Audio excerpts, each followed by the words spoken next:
دولت تو بیگزند باد.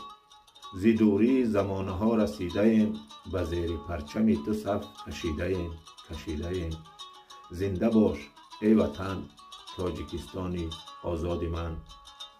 برای ننگ و نام ما تو از امید رفتگان ما نشانه ای. تو بحر واریسان جهان جاودانه ای.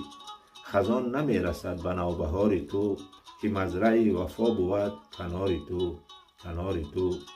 زنده باش ای وطن تاجیکستان آزاد من. تو مادر یگانه ای، بقای تو بود بقای خاندان ما. مرام تو بود مرام جسم و جان ما. ز تو سعادت ابد نصیب ماست. تو هستی و همه جهان حبیب ماست. زنده باش ای وطن تاجیکستانی آزاد من.